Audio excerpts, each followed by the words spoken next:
이제 우리 4분 36초짜리 동영상 하나를 볼 것인데, 제가 잘 아는 선교사님, 우리 김철기 선교사님의 사모님 하운석 선교사님께서 아마존에서 얼마나 사역을 아름답게 하셨는가 하는 부분들을 한번 보도록 하겠습니다.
오늘 저는 작고 낮은 자리, 그런 제목으로 하나님의 말씀을 전하겠습니다.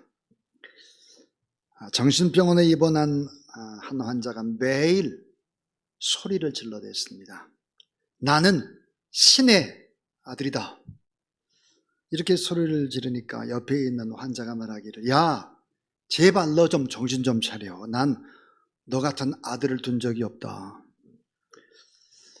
자, 여러분, 인류 역사가 시작된 이래로 사탄이 첫사람 아담을 찾아와서 선악과로 유혹을 하면서 던진 미끼가 뭡니까? 야, 너는 하나님처럼 될 수 있어. 네가 하나님이야. 자, 인류의 삶의 여정에서 끝없이 이 같은 유혹을 받죠. 자, 인생을 살다 보면 소위 잘 나갈 때가 있습니다. 잘 나가는 사람들, 많은 사람들로부터 추앙을 받죠. 당신이 아니면 안 됩니다. 이런 사람들, 너무 쉽게 자신의 능력을 과대평가할 가능성이 높습니다.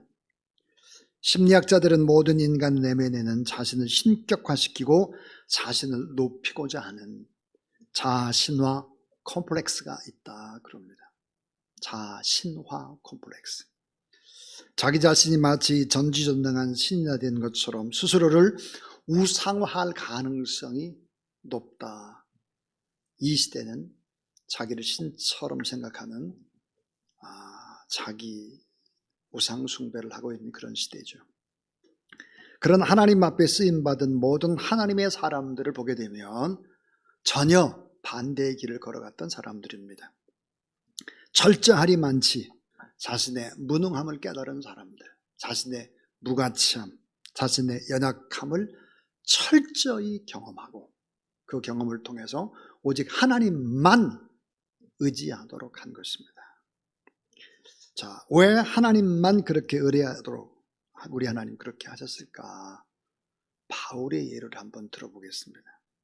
갈라디아서 6장 11절에서 바울은 내 손으로 너에게 이렇게 큰 글자로 쓴 것을 보라. 왜 큰 글자로 썼을까? 그것은 바로 눈이 좋지 않은 안질 때문입니다. 어떤 학자는 또 사도 바울이 간질이 있었다 그래요. 간질. 갈라디아서 4장 14절 너희를 시험하는 것이 내 육체에 있을 때 내 육체 때문에 너희가 시험을 당한다. 그래서 간질 환자다 이렇게 표현을 했습니다. 매우 부끄러운 간질이죠. 평소에는 정신이 맑다가 그냥 갑자기 쓰러지는 것입니다. 거품을 품는 것이죠. 이런 간질 환자였다. 고린도 12장 5절부터 10절에 보니까 바울은 자신의 몸에 육체에 가시가 있었다 그랬습니다. 가시. 이 가시라는 단어 헬라로 보면 큰 말뚝입니다. 작은 못이 아니에요. 가시가 아니에요. 말뚝입니다. 거대한 말뚝이 자기의 몸에 박혀 있었다 그래요. 놀랍게도 바울은 이런 고백을 합니다. 이런 말뚝이 박히고 또 간질이나 눈이 좋지 않은 이런 상황 속에서도 자신의 연약함을 이렇게 고백을 합니다. 나의 연약함이 오히려 강함이 되었다 그랬습니다. 내 연약함이 오히려 강함이 됐다 이렇게 고백하고 이렇게 선포를 합니다. 이것은 놀라운 역설입니다. 패러독스입니다. 이 역설은 모순처럼 보이지만 사실은 진리입니다. 살아계신 하나님 앞에서 나의 연약함을 깨달을 수 있다면 그것은 축복의 시작입니다. 나는 참 연약하다. 나는 정말 무능하다. 나는 가치가 없다. 이걸 주 안에서 깨달을 수 있다면 이건 축복이죠. 내가 연약한 인간임을 자각하고 내가 누구인지를 아는 것은 정말 진정한 축복입니다. 이 연약함 때문에 하나님을 더 의지하고 하나님을 더 신뢰할 수 있다면 이것이야말로 가장 위대한 축복입니다. 여기서 끝나지 않고 사실은 이 연약함의 경험을 통해서 다른 이웃들을 사랑으로 섬기고 돌볼 수 있다면 이것은 위대한 축복이 아닐 수 없습니다. 선교가 바로 이런 것이죠. 선교. 자신의 연약함, 부족함, 허물을 고백할 수 있는 사람 누굴까요? 이 사람은 바로 강자이기 때문입니다. 강자의 축복. 그것은 나는 부족해요. 나는 연약해요. 난 무능해요. 난 할 게 없어요. 이런 거 자신 있게 고백할 수 있는 사람은 강자나 하는 것이지 약자는 못하는 것입니다. 자, 성경은 역설의 책이죠.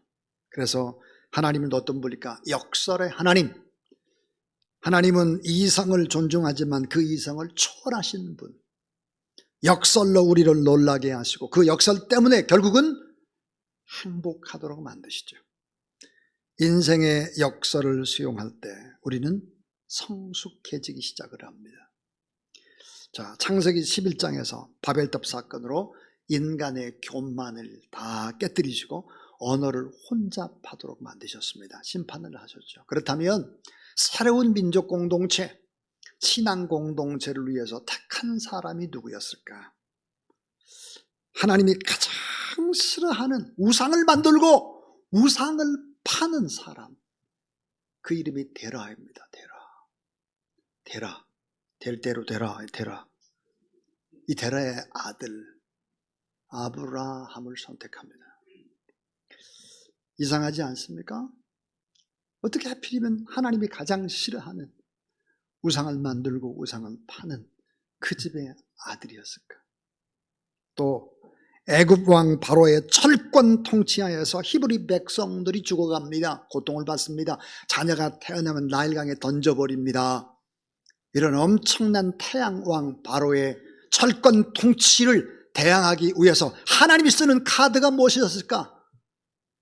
바로보다 더 힘있는 사람을 세우는 것이 아니죠.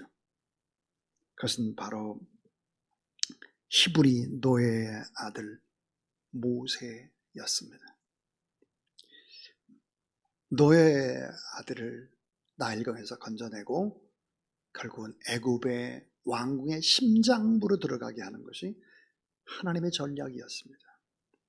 자, 이스라엘 역사상 가장 암울하고 가장 흑암의 세계와 같고 우상 숭배가 창궐하고 가뭄이 들고 많은 사람들이 병 걸리고 죽어갈 때, 특별히 악한 왕 아합과 왕비 이세벨이 판을 칠 때 이 세력을 물리치기 위해서 하나님이 쓰신 카드는 누구였을까?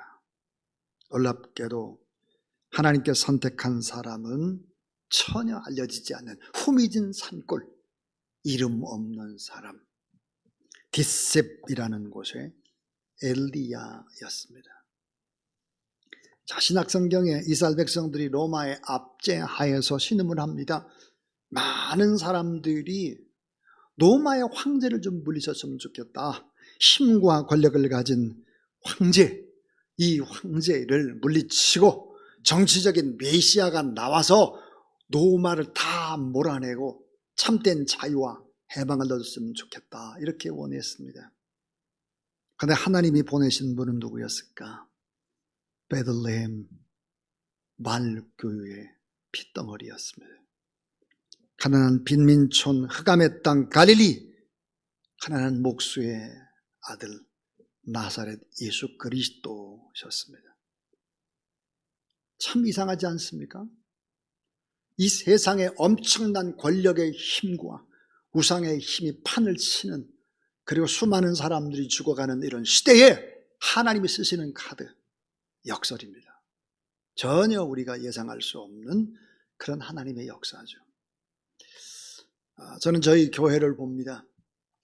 많은 선교사님들이 돌아오고, 사실 1년이 넘은 선교사님들도 계시고 그렇지만 선교지에서 온 힘을 다해서 현지를 섬기고 교회를 부흥케 하고, 이 어려운데 또 교회를 또 개척하고, 어떻게 이런 일들이 가능할까 하는 것입니다. 약해지신 예수 그리스도, 자신을 하나님 앞에 온전히 드리고 사랑하는, 온 힘을 다해서 사랑이 뭔지를 아는, 자신을 하나님 앞에 바쳐버리는 그런 담대한 헌신을 가진 사람들을 통해서 하나님의 위대한 일들을 행해 나가시는 것이죠. 하나님 앞에서는 연약한 자, 작은 자가 진정한 강자라는 사실을 보여줍니다. 자, 오늘 자신의 연약함을 알고 자신의 허물과 죄악을 분명히 인식하고 자신의 죄를 고백할 줄 아는 것이 진정한 축복입니다. 어제 그저께 여의춘추라고 하는 바로 이제 신문에 실린 것입니다. 남도영 논설 위원이 쓴 글인데 한번 여러분 제가 그대로 읽겠습니다. 제가 정치적인 색깔이나 이런 것들 나타내지 않기 위해서 한자도 틀림없이 그 중간을 인용해서 읽어보겠습니다. 우리나라 대선은 사상 결단의 장이다. 이기면 모든 것을 차지해야지만 지면 교도소에 갈 생각까지 해야 한다.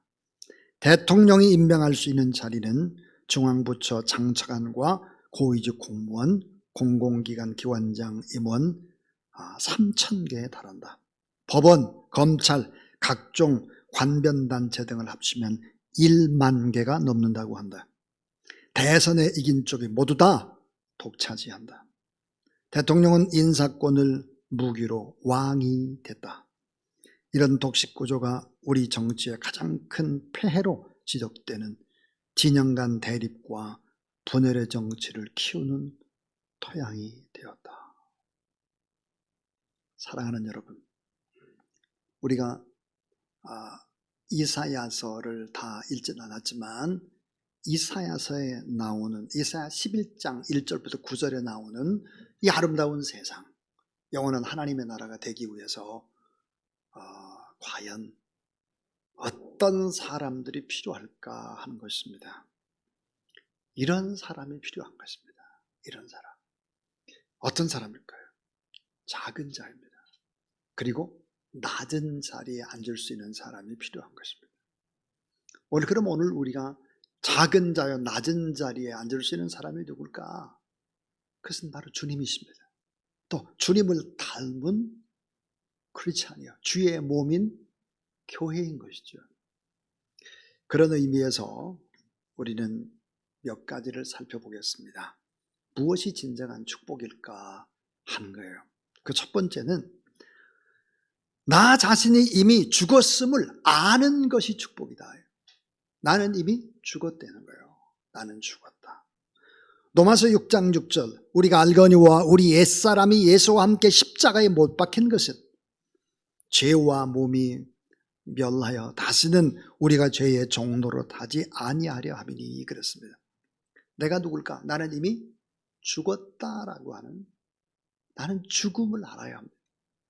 나는 죽었다. 예수 그리스도를 믿음으로 말미암아 나는 십자가상에서 죽었다. 이것을 아는 것은 축복이다. 두 번째는 자신을 계속 죽은 자로 여기고 사는 자는 축복이다 하는 것입니다. 자신을 계속 죽은 자로 여기고 사는 것은 축복이다. 로마서 6장 11절을 보니까 이와 같이 너희도 너의 자신을 죄에 대하여는 죽은 자요 그리스도 예수 안에서 하나님을 대하는 산 자로 여길지어다 그랬습니다. 자, 나는 죽은 자로 여기면서 삶을 사는 자 축복이다. 그런데 더 중요한 세 번째가 뭘까? 다시 산 자로, 예수 그리스도의 능력으로 다시 살아났다. 자신을 드리며 사는 것이 축복이다. 내 자신을 하나님 앞에 내 것이 아니니까, 나는 죽었으니까, 생명을 내가 다시 얻었으니까 내 거 아니다.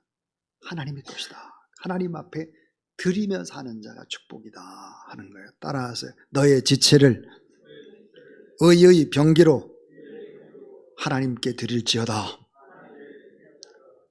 의의 병기로 하나님 앞에 내 몸을 드리는 것, 이게 진정한 축복이다 하는 거예요. 이어령 교수님이 마지막 수업이라고 하는 책을 냈습니다. 10월 28일 날 책을 냈는데, 이어령 교수님은 지금 암에 걸렸죠. 몸이 점점 쇠약해지고 있습니다. 이 마지막 수업이 뭘까? 죽음에 대한 수업입니다. 화요일 날 일주일에 한 번씩 기자를 만나서 이야기를 한 것, 그것을 이제 책으로 수록을 했습니다. 이어령의 마지막 수업이라는 책 속에 여령고수는 이런 말을 하고 있습니다. 내 것인 줄 알았으나 받은 모든 것이 다 선물이었다. 내 것인 줄 알았으나 받은 모든 것이 다 선물이었다. 그랬습니다. 많은 사람들이 이것을 늦게 하는 거예요. 늦게. 암에 걸리거나 죽을 때 돼서 이것을 깨닫는 것이 아니라 오늘 하나님 앞에 예배드린 여러분 다 지금 내 것이라고 누리고 있는 모든 것들은 다 하나님께 주신 선물이다. 이 사실을 믿음으로 받아들이고 다 나누고 베풀며 자신을 드리며 사는 축복의 사람들이 다 될 수 있길 주의 이름으로 축원합니다. 자, 마지막 네 번째, 더 중요한 축복은 뭘까 하는 거예요. 그것은 더 작은 자, 내가 더 작은 자가 되고 내가 더 낮은 자리에서 이웃을 섬기는 축복입니다. 정직과 겸손과 긍휼과 사랑을 실천하면서 결국은 더 작은 자로, 더 낮은 자리에서 하나님을 의지하고 또 필요한 이웃들에게 내 자신을 주고 나눌 수 있다면 이것은 진정한 축복이요, 이것은 예수 그리스도를 닮은 것이요, 이것은 강자만이 할 수 있는 축복 중의 축복이다 하는 것입니다. 자, 이사야 11장 1절부터 9절에 나와 있는 하나님의 나라, 이런 복된 나라가 이루어지기 위해서는 꼭 필요한 것이 무엇일까? 그것은 바로 작고 낮은 자리에 누군가는 들어가는 것입니다. 예수 그리스도, 그분은 그런 자리에 섰습니다. 그리고 십자가에 못 박혀 죽으시고 그 모든 것들을 내어주시고 다시 사셨죠. 우리가 있어야 될 자리, 작고 낮은 자리입니다. 주사랑교회가 계속해서 추구해오는 자리, 그 자리는 작고 낮은 자리인 것입니다. 이제 저는 설교를 마치면서 이런 생각을 합니다. 아까 우상을 만들고 우상을 파는 우상장수 데라, 그 아들 아브라함은 열국의 아버지가 됩니다. 믿음의 조상이 되죠. 믿음의 선진이 되는 것입니다. 오늘 우리는 누구일까요? 다 아브라함의 조상들입니다. 히브리 노예의 아들 모세, 그는 어찌 됐을까요? 민족을 이끄는 출애굽의 지도자가 되고 율법의 반포자가 됩니다. 이름 없는 땅 디셉이라는 곳에 있었던 엘리야는 어찌 됐을까요? 최고의 선지자요, 최고의 능력을 행하는 종으로 빛된 삶들을 이어갔습니다. 자, 예수 그리스도를 믿는 사람을 죽이고 교회를 불태웠던 미치광이 광인, 이 사울은 어찌 됐을까요? 바울이 되죠. 전 세계에 복음을 전가하는 전도자요, 신학자로 교회를 세우는 것입니다. 예수 그리스도, 민족권의 거룩한 역사, 전 인류의 역사, 영원한 하나님의 나라로 이끄는 예수 그리스도, 이 예수 그리스도를 바라보며 믿음으로 살아가는 그런 우리가 되어야 하겠다. 바쁜 꿀벌은 슬퍼할 틈이 없다. 여러분, 바쁜 꿀벌은 슬퍼할 틈이 없다. 나 자신의 시간과 존재를 하나님 앞에 온전히 바쳐버리고 헌신하고 복음을 전가하는 일에 앞장을 서는 사람들은 죄를 지을 여유가 없습니다. 죄를 지을 여유가 없어요. 하나님을 기쁘시게 하는 일, 그 일에 온 힘을 다하는, 그 일에 바쁜, 그래서 진정한 삶의 기쁨과 행복을 누리는 귀한 성탄절, 대림절 다 되기를 주님의 이름으로 축원합니다.